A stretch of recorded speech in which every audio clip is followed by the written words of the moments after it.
तो बोले महाराज भगवान की भक्ति तो हम करते हैं, अच्छा पर ये बताओ महाराज कि भगवान रहते कहाँ हैं, भगवान हमें मिलेंगे कहाँ? तो भगवान से यही प्रश्न नारद जी ने नारद भक्ति सूत्र में पूछा। क्या कहा? बोले सरकार एक बात बता, बोले आपके भक्त तो बहुत हैं। बोले बिल्कुल है। बोले कोई आपको कहीं भजता है, कोई आपको कहीं भजता है तो क्या आप इतने रूपों में प्रकट हो जाते हो? भगवान बोले बिल्कुल। बोले कैसे? तो बोले जो संगीत के प्रेमी होते हैं उनके लिए हम बंसी उठा लेते हैं, जो भक्त हमारे युद्ध के प्रेमी होते हैं उनके लिए सुदर्शन चक्र उठा करके प्रकट हो जाते हैं उतने ही रूपों में। बोले जो कथा के प्रेमी होते हैं उनके लिए शब्द अवतार लेकर के श्रीमद् भागवत जी के रूप में प्रकट हो जाते हैं। और बोले जो नृत्य के प्रेमी होते हैं महाराज वो उनके लिए हम महाराज की रचना कर देते हैं। अच्छा कोई अगर चोर डाकू आपका भक्त बनना चाहे तो बोले हमसे बड़ा चोर कौन होगा, हम तो सबसे बड़े माखन चोर हैं। और बोले अगर कोई कपटी आदमी आपका चोर बनना चाहे तो बोले उसके लिए हम छलिया बनकर के प्रकट हो जाते हैं। बोले वृंदावन बिहारी लाल की। तो बोले सरकार क्या आप बैकुंठ में रहते हो? भगवान बोले ना हम बसामि बैकुंठे योगी नाम हृदये न च मद भक्ता यत्र गायन्ति तत्र तिष्ठामि नारद। क्या बोले भगवान? ना हम बसामि बैकुंठे, हम बैकुंठ में नहीं रहते भैया, तो योगियों के हृदय में रहते क्या? सो बोले योगी नाम हृदये न च, बोले हम योगियों के हृदय में भी नहीं रहते। बोले आप बड़े विचित्र हो प्रभु, ना आप बैकुंठ में हो ना आप योगियों के हृदय में हो, फिर आपको ढूंढेंगे कहां? सो बोले मद भक्ता यत्र गायन्ति तत्र तिष्ठामि नारद। हमारे भक्त जहां पर हमें भज करके बिठा देते हैं, पुकार करके स्मरण करके हमें विराजमान कर देते हैं, हम वहीं पर प्रकट हो जाते हैं। बोलो वृंदावन बिहारी लाल की। सोई नारद जी को अभिमान आ गया। नारद जी बोले हमसे बड़ा भक्त तो कोई नहीं है। और भक्ति करी नारद जी ने, इतनी भक्ति करी इतनी भक्ति करी कि इनका अभिमान बढ़ गया। अभिमान बढ़ा, सोई एक दिन श्रीमन नारायण नारायण का जाप करते हुए विष्णु लोग आ गए। वैकुंठ में क्षीर सागर पर शेष नाग की सैया पर भगवान श्री नारायण लेटे हुए थे। सोई आकर के नारद जी ने प्रणाम किया। भगवान ने स्वागत किया, आइए नारद जी आइए। कैसे आना हुआ? बोले सरकार हम एक प्रश्न आपसे पूछना चाह रहे हैं। बिल्कुल पूछो। बोले आपके बहुत भक्त हैं। बिल्कुल हैं। बोले जी बताओ आपका सबसे प्रिय भक्त कौन है? सोई भगवान मुस्कुराने लगे। बोले कैसा प्रश्न कर रहे हैं आप? बोले हमारे तो सभी हैं प्रिय, हमें कोई ऐसा थोड़ी है कि कोई स्पेशल हो कि जी हमारा भक्त है स्पेशल और वो हमें अत्यंत प्रिय हो। जो हमारे भक्त हैं वो हमें प्रिय है। नारद जी बोले नहीं नहीं कोई तो होगा जो आपको हृदय प्रिय होगा। नारद जी को लगा कि शायद भगवान हमारा नाम लेंगे।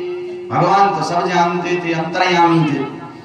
भगवान बोले नारद जी दरअसल हम आपको जवाब तो देना चाह रहे थे, लेकिन क्या है कि अभी हमारे उदर में यानी कि पेट में दर्द है। सोई नारद जी चौंक गए। बोले अरे पेट में दर्द, वो भी आपको? बोले जी। तो बोले सरकार हमें बताओ कौन से वेद को लाना है, कौन सी औषधि लानी है, जहां भी तीनों लोकों में 14 भुवनों में जहां वो औषधि मिलेगी हम उसको खोज करके लाएंगे। भगवान बोले नारद जी सोच लो, वो औषधि बहुत ही कठिनाई से प्राप्त होगी और बहुत ही दुर्गम है। अरे बोले सरकार तुम बताओ तो औषधि जहां मिलेगी हम वहां से लाएंगे। तो बोले सुनो, अगर कोई भक्त अपने चरण की रज हमें दे दे और वो हम अपने उदर पर लगा लें तो हमारे उदर का दर्द ठीक हो जाएगा। नारद जी को एक क्षण को तो लगा कि भक्त तो हम भी हैं भगवान के, पर अगर हमने चरण की रज दे दी तो हमारे सारे किए कराए पुण्य नष्ट हो जाएंगे। आज तक हमारा जितना आज तक का सत्कर्म है वो सब नष्ट हो जाएगा, हम भगवान की भक्ति से विलप हो जाएंगे। सोई नारद जी ने सोचा कि हम देने वाले नहीं। फिर विचार किया, बोले हमारे पिताजी भी बहुत भक्ति करते हैं भगवान की, उन्हीं के पास चलना चाहिए। सो नारद जी सीधे सत्यलोक ब्रह्मलोक ब्रह्मा जी के पास पहुंचे। पिताजी प्रणाम। खुशी रहो। बोले पिताजी भगवान के उदर में दर्द है। बोले भगवान के उदर में दर्द है, सो हम क्या करें, हम वेद थोड़ी हैं। बोले नहीं नहीं नहीं, भगवान ने कहा है कि अगर कोई भक्त अपने चरण की रज हमें दे देगा तो हमारे उदर का दर्द ठीक हो जाएगा। तो बोले तो हम क्या करें, हमें क्यों बता रहे। बोले आप भी तो भगवान के भगत हो, अपने चरण की रज दे दो। ब्रह्मा जी बोले बौरा गया है क्या, बाबरा हो गया क्या, पगला है क्या। बोले क्यों। बोले अगर हम अपने चरण की रज भगवान को दे देंगे तो हमारी भक्ति स्वर्ग नहीं हो जाएगी, हम भगवान की भक्ति से अलग नहीं हो जाएंगे। बोले हमारे किए कराए सत्कर्म नष्ट नहीं हो जाएंगे। तू जल्दी क्यों भैया हमारी टिकट कटाना चाहता है। सो नारद जी वहां से भी निकल गए, अनेकानेक लोकों में गए, अनेकानेक संतों के पास गए, अनेकानेक भक्तों के पास गए, पर किसी ने भी अपने चरण की रज नहीं दी। जब नहीं दी सो नारद जी श्री धाम वृंदावन आ गए और आकर के कदम के वृक्ष के नीचे मलिन मुख किए हुए बैठ गए। तभी कुछ ब्रजांगनाएं निकली, गोपांगनाएं निकली। उन्होंने देखा नारद जी तुम यहाँ बैठे हो, वो भी मुंह लटकाए हो। मुंह क्यों लटका है तुम्हारा, तुम तो संत हो, तुम्हें तो सदा प्रसन्न में रहना चाहिए, सदा प्रसन्न रहना चाहिए, सदा भगवदानंद में रहना चाहिए, तुम उदास क्यों हो।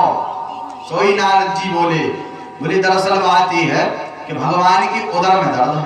तो बोले हाँ तो बोले उन्होंने औषधि मंगवाई है। तो बोले तुम यहाँ क्यों बैठे हो, औषधि ले जाओ। बोले वो औषधि मिल ही नहीं रही। तो बोले हमें बताओ क्या औषधि है।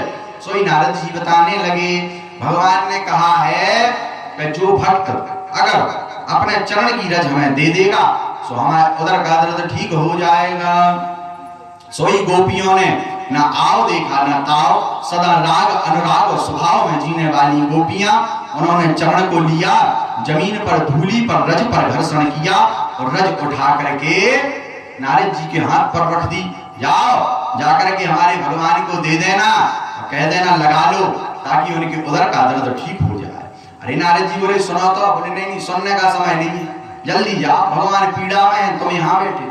मैंने बोले सुनो तो। नारद जी ने जाते जाते कहा बोले अगर तुम अपने चरण की रज भगवान को दोगी तो तुम्हारी भक्ति शून्य हो जाएगी, तुम भगवान के चरणों से विलग हो जाओगी, आज तक के किए कराए पुण्य सत्कर्म धर्म आचरण सभी नष्ट हो जाएंगे। गोपियां बोली अगर अरे तुम नरक में जाओगी। गोपियां बोली अगर हमारे नरक में जाने से, हमारे पुण्य नष्ट होने से और हमारे दुख में जाने से हमारा गोविंद सुखी होता है तो हमें उसी में प्रसन्नता है। जाकर के नारद जी ने चरण की रज भगवान को दी। भगवान ने पहले मस्तक पर लगाई, फिर उदर पर लगाई। बोले नारद जी अब हमारे उदर का दर्द ठीक है। नारद जी प्रसन्न हो गए, पर भगवान बोले नारद जी अब तो आपको अपने प्रश्न का उत्तर मिल गया होगा। सरकार प्रश्न का उत्तर, कौन सा उत्तर। बोले आपने कहा था हमारा सबसे बढ़िया और सबसे बड़ा वाला भक्त कौन है। तो बोले सरकार हमारी समझ में नहीं आया। बोले देखो हम तुम्हें समझाएं विस्तार से। बोले जब हमने कहा कि हमारे उदर में दर्द है और कोई भक्त चरण की रज देगा तभी ठीक होगा। भक्त तो आप भी थे हमारे, हैं भक्त तो आप भी थे हमारे, आप चाहते तो चरण की रज दे देते, पर आपने क्यों नहीं दी। बोले आपने इसलिए चरण की रज नहीं दी कि आपने विचार किया कि कहीं हम नरक ना चले जाएं, कहीं हमारे पुण्य नष्ट ना हो जाए। पर सुनो हमारा सबसे बढ़िया और अच्छा और उच्च भक्त और सबसे बड़ा भक्त वही है जो अपनी प्रसन्नता ना देखते हुए हमारी प्रसन्नता में प्रसन्न रहता है, वही हमारा सबसे अच्छा और बढ़िया भक्त है। बोलिए वृंदावन बिहारी लाल की, राधा रमण सरकार की, राधा वल्लभ लाल की।